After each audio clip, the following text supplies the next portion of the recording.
మళ్ళీ ఈ రోజు మనం వచ్చిన తర్వాత నెక్స్ట్ లెవెల్ ఆఫ్ ఎంపవర్మెంట్, ఈరోజు డాక్రా సంఘాలని నెక్స్ట్ లెవెల్ కి తీసుకుపోవడానికి ఏమేం చేయగలుగుతామో మనం ఆలోచిస్తున్నాం. ఈ రోజు మీరు చూస్తే మొత్తం స్ట్రీమ్ లైన్ చేసాం అడ్మినిస్ట్రేషన్ ని. అన్ని పట్టణ ప్రాంతాల్లో 7,338 స్వయం సహాయ సంఘాలని, 18 జిల్లా అర్బన్ సమాఖ్యలను ఏర్పాటు చేశాం. ఇంకొక పక్కన దేశ మీరు చూస్తే ఈ 9 నెలల్లో 4,91,221 మంది స్వయం సహాయ సంఘాలకి 4,217 కోట్లు శ్రీనది రుణాలు మంజూరు చేశాం. ఈ రోజు బ్యాంక్ రుణాల ద్వారా కూడా మీరు చూసినప్పుడు బ్యాంక్ లింకేజ్ ద్వారా 51 లక్షల మందికి 29,486 కోట్లు గ్రామీణ ప్రాంతాల్లో, పట్టణ ప్రాంతాల్లో 1,04,578 మెప్మా గ్రూపులకి 13,820 కోట్లు బ్యాంక్ లింకేజ్ చేశాం. 44,104 మంది ఎస్సీ ఎస్టీ మహిళలకి 238 కోట్ల రూపాయలు వడ్డీ లేని రుణాలు ఇచ్చాం. పిఎం స్వానిధి కింద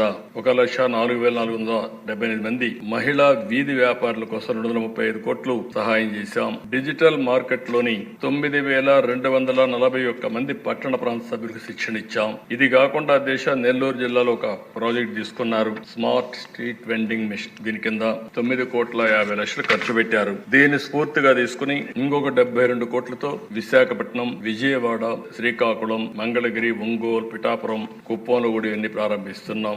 ఇది కాకుండా మీరు ఆలోచిస్తే రాష్ట్రంలోని 10 పట్టణాల్లోని PMAY కాలనీల్లో టిడ్కో లైవ్లీహుడ్ సెంటర్లు కూడా ఏర్పాటు చేస్తున్నాం. ఇది కాకుండా ఇంకొకసారి చూసినటువంటి అధ్యక్ష, ఈ రోజు రాష్ట్రంలో 1 లక్ష కంటే ఎక్కువ ఆదాయం ఉండే లఖ్పతి దీది కార్యక్రమంలో మన రాష్ట్రం అగ్రస్థానంలో ఉంది. గ్రామీణ ప్రాంతాల్లో 10 లక్షల మంది మహిళలు లక్షాధికారులుగా ఉన్నారంటే లఖ్పతి దీది కింద వచ్చారు. పట్టణ ప్రాంతాల్లో 20 లక్షల మంది ఉన్నారు. దగ్గర 1,16,00,000 మంది సభ్యుల్లో 30 లక్షల మంది లఖ్పతి దీది కింద ఉన్నారంటే అది గర్వపడుతున్నానని చెప్పి కూడా నేను మీకు తెలియజేస్తున్నా.